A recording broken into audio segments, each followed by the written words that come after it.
मिनश्शैतानिर्रजीम बिस्मिल्लाहिर्रहमानिर्रहीम अल्हम्दुलिल्लाहि रब्बिल आलमीन वस्सलातु वस्सलामु अला अशरफिल अंबिया वल मुरसलीन सय्यदिना व नबिय्यिना व शफीअ ज़ुनूबिना व तबीब नुफूसिना मौलाना व मौला सक़लैन जद्दिल हसन वल हुसैन बिल क़ासिम मुहम्मद अल्लाहुम्मा सल्लि अला मुहम्मद व आलि मुहम्मद। क़ाल अल्लाहु तबारक व तआला फ़ी क़ुरआनिल करीम बिस्मिल्लाहिर्रहमानिर्रहीम या अय्युहल्लज़ीना आमनू कुतिबा अलैकुमुस्सियाम कमा कुतिबा अलल्लज़ीना मिन क़ब्लिकुम लअल्लकुम तत्तक़ून। नाज़रीन मुहतरम, मौज़ूए गुफ्तगू रोज़ा और तक़वा है। मैंने जिस आया करीमा को अपना सरनामे कलाम करार दिया उसमें परवरदिगार आलम इरशाद फरमा रहा है कि ऐ ईमान लाने वालों, तुम पर रोज़ों को फ़र्ज करार दिया गया है। किस तरह? जिस तरीक़े से तुमसे पहले आने वाले लोगों पर रोज़ा वाजिब था। लअल्लकुम तत्तक़ून, शायद कि तुम मुत्तकी हो जाओ। इस आया मुबारका में परवरदिगार ने दो नुक्तों की तरफ इशारा किया है, दो पॉइंट्स की तरफ इशारा किया है। पहला ये कि रोज़े के मकसद को समझाया है, रोज़े की गायत को बताया है कि रोज़ा क्यों वाजिब करार दिया गया, रोज़े का मकसद क्या है। क्या रोज़े का मकसद सिर्फ और सिर्फ भूख और प्यास है, यानी सुबह से लेकर शाम तक इंसान सिर्फ और सिर्फ भूखा और प्यासा रहे, ये रोज़े का मकसद है? नहीं, ये नहीं हो सकता। क्यों? क्योंकि परवरदिगार अपने बंदों के लिए सख्ती नहीं चाहता। तो मकसद क्या है रोज़े का? परवरदिगार कह रहा है कि लअल्लकुम तत्तक़ून, तुम पे रोज़ों को फ़र्ज किया गया है ताकि शायद कि तुम मुत्तकी हो जाओ। पहला नुक्ता तो ये कि परवरदिगार ने रोज़े का मकसद ये बयान किया कि ताकि तुम तकवा इख्तियार कर लो, शायद कि तुम मुत्तकी हो जाओ। दूसरा नुक्ता जो इसी आयत से शायद के परवरदिगार हमें बताना चाहता है, इशारा करना चाह रहा है कि ज़रूरी नहीं है कि जो इंसान रोज़ा रख रहा हो वो मुत्तकी ही हो जाए। क्यों? इसीलिए परवरदिगार ने कहा लअल्लकुम तत्तक़ून, शायद कि तुम मुत्तकी हो जाओ। यानी हर रोज़ा रखने वाला मुत्तकी नहीं होता। इंसान मुत्तकी कब होगा? जब वो रोज़े को उस तरीके से रखे, उस तरीके से इस इबादत को अंजाम दे जिस तरीके से परवरदिगार आलम ने तलब किया है। जो हकीकी मकसद है, अगर इंसान उसको समझते हुए, उसकी मारिफत रखते हुए, उस पर अमल करते हुए रोज़ा रख रहा है तो उसके रोज़े को रोज़ा कहा जाएगा। लअल्लकुम तत्तक़ून, शायद कि तुम मुत्तकी हो जाओ। तक़वा, लफ्ज़ तक़वा एक वसी मफ़हूम रखता है, इसके बहुत वसी माना है। और उलमाए किराम ने भी बयान किया है, जैसा कि रिवायात में भी वारिद हुआ है कि रोज़ा सिर्फ और सिर्फ भूख प्यास का नाम नहीं है, बल्कि इससे कहीं ज़्यादा वसी तर चीज़ का नाम है रोज़ा।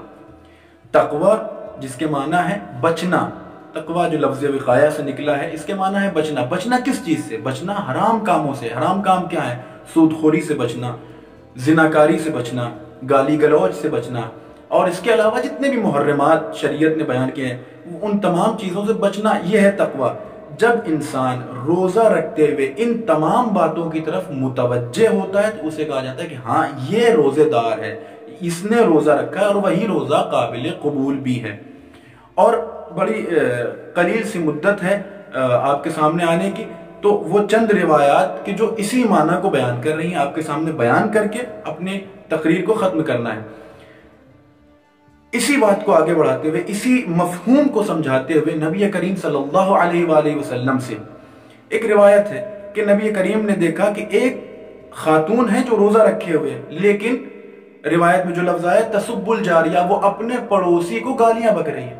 तो नबी अकरम ने क्या किया? नबी अकरम ने कुछ खाना लिया और उसको दावत पर बुलाया कि आओ तुम खाना तनावुल फरमा लो। उसने मना कर दिया। क्यों मना कर दिया? क्योंकि वो रोज़े से थी, लिहाजा उसने कहा कि मैं रोज़े से हूं। तो नबी करीम ने अपनी बात को आगे बढ़ाते हुए कहा कि तुम्हारा रोज़ा रोज़ा नहीं है, तुम रोज़ा रखने के बावजूद अगर तुम्हारे लबों पर गाली है, तुम अपनी पड़ोसी को गाली बक रही हो, तो इसका मतलब यह कि तुम्हारा रोज़ा रोज़ा नहीं है। क्यों? क्योंकि तुमने मकसद सौम को, मकसद रोज़ा को फौत कर दिया, खराब कर दिया।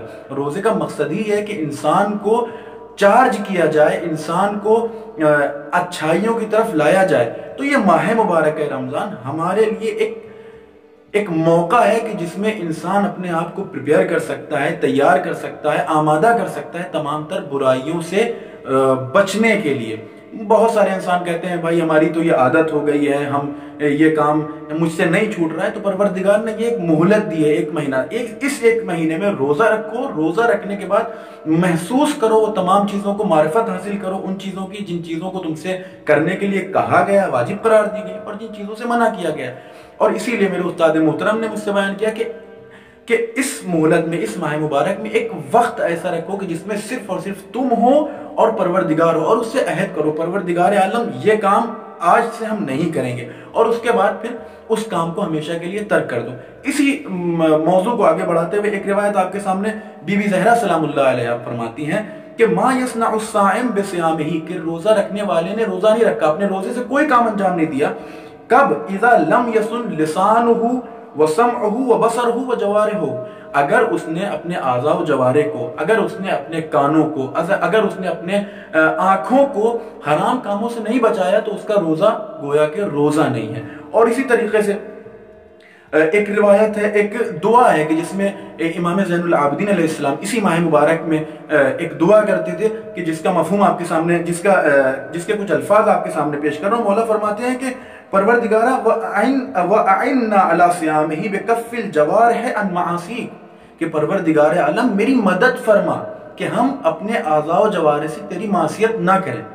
यानी कि मौला अपनी दुआओं से, जहां अहले बैत अलैहिस्सलाम की तबलीग कभी कौल के जरिए से होती थी, कभी फेल के जरिए से होती थी, तो मौला कभी कभी मासूमीन दुआओं के जरिए से हम तक कुछ मकासिद को पहुंचाते थे। मौला बयान करना चाह रहे हैं कि अगर इंसान रोजा रखे तो उसको चाहिए कि वो अपने आज़ा जवारे को, आंखों को, कानों को, अपने बदन को तमाम हराम कामों से महफूज रखे। इसीलिए शायद मौला ने कहा कि आइन्ना, परवरदिगार मेरी मदद कर।